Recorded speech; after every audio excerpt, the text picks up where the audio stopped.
A rod of mass m and length L is hanging from a hinge. A particle of mass m coming with speed v horizontally towards lower end strikes elastically. Find out angular velocity of rod after collision. ठीक है, एक particle जो है वो इसके lower and को hit करता है, तो हमें जो है वो इस रॉड के लिए जो है वो एंगुलर वेलोसिटी की वैल्यू फाइंड आउट करके यहाँ पे बतानी है। ठीक है, अब देखें इधर ध्यान से, यहाँ पर जो मैं कॉन्सेप्ट यूज में ले रहा हूँ एंगुलर मोमेंटम कंजर्वेशन का, तो हम जानते हैं एक्सटर्नल टॉर्क अगर एब्सेंट है तो उस कंडीशन में conservation of angular momentum, initial angular momentum की वैल्यू जो है वो फाइनल एंगुलर मोमेंटम के इक्वल होगी। ठीक है, चलें सबसे पहले देखें इनिशियल एंगुलर मोमेंटम लिखता हूँ, तो पार्टिकल का एंगुलर मोमेंटम जो होगा वो होगा एम वी इंटू एल के इक्वल। सब आप लोग देखें ये पार्टिकल इस डायरेक्शन में मूव कर रहा है, इस फिक्स पॉइंट के रेस्पेक्ट में परपेंडिकुलर डिस्टेंस बनेगी इसकी लेंथ एल, तो पार्टिकल का एंगुलर मोमेंटम इस पॉइंट के रेस्पेक्ट में होगा एम वी एल।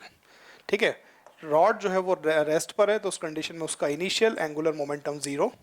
अब फाइनल एंगुलर मोमेंटम लिखा जाए पार्टिकल का, तो हम मान लेते हैं कि ये जो रॉड है आफ्टर कॉलिजन ये v डैश वेलोसिटी से अगेन अपोजिट डायरेक्शन में मूव करती है, तो इसका अगर एंगुलर मोमेंटम लिखता हूँ मैं यहाँ पर, तो डायरेक्शन अपोजिट है, तो मैंने लिखा है यहाँ पर minus M V dash L के इक्वल, प्लस ये रॉड रोटेट होगी इस डायरेक्शन में, तो इसका जो एंगुलर मोमेंटम होगा वो होगा आई ओमेगा के इक्वल। ठीक है, इसे आगे सॉल्व करता हूँ, तो M V L equals to minus M V dash L plus rod का एंड के रेस्पेक्ट में अगर मोमेंट ऑफ इनर्शिया लिखें तो M L square by 3 omega.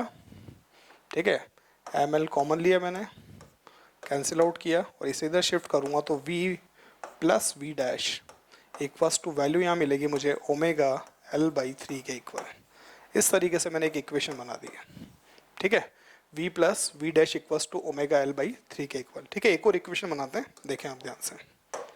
हाँ बेटा, कोफिशिएंट ऑफ रेस्टिट्यूशन आप लोग सब जानते हैं, कॉलिजन में हमने पढ़ा है, ई इक्वल्स टू होता है आपका v2 minus v1 upon u1 minus u2। ठीक है, और विद डायरेक्शन वेक्टर फॉर्म में इसको लिखते हैं। ठीक है, तो आप लोग देखें इधर ध्यान से, v2 u2 ये मैं रॉड के लिए टर्म यूज में ले रहा हूँ, और v1 u1 ये मैं पार्टिकल के लिए वैल्यूज यूज में ले रहा हूँ। सबसे पहले लिखना है v2 final velocity of rod. Final velocity का मतलब हम लोअर एंड की बात कर रहे हैं, इस लोअर एंड की वेलोसिटी इस डायरेक्शन में ये जो है वो v2 है। ठीक है, पॉजिटिव एक्स एक्सिस में इसको प्लस में लिख देता हूं, तो ये v2 माइनस v1 लिखना है, तो हमें पता है फाइनल वेलोसिटी ऑफ पार्टिकल ये v डैश है, डायरेक्शन माइनस एक्स एक्सिस पर, तो माइनस में लिखूंगा तो ये क्या बन जाएगा आपका v डैश, और नीचे इनिशियल वेलोसिटी ऑफ पार्टिकल ये आपका v है, और इनिशियल वेलोसिटी ऑफ रॉड जो है वो 0 है।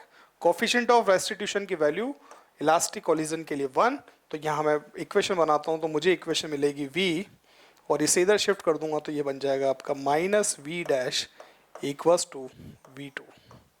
ठीक है, v2 लिखना है, लोअर एंड की वेलोसिटी, तो लोअर एंड की वेलोसिटी जो होगी उसकी वैल्यू अभी मैं लिख देता हूँ।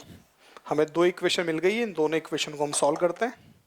हाँ बच्चों देखो इधर ध्यान से, फर्स्ट इक्वेशन है v plus V dash equals to omega L by 3, और सेकेंड इक्वेशन है v minus V dash equals to v2 lower end की अगर वेलोसिटी लिखता हूँ तो लोअर एंड की वेलोसिटी हो जाएगी ओमेगा इंटू एल के इक्वल। इन दोनों इक्वेशन को सॉल्व किया तो कैंसिल आउट करना, ये मिलेगा आपको 2v equals to 4/3 omega into L के इक्वल।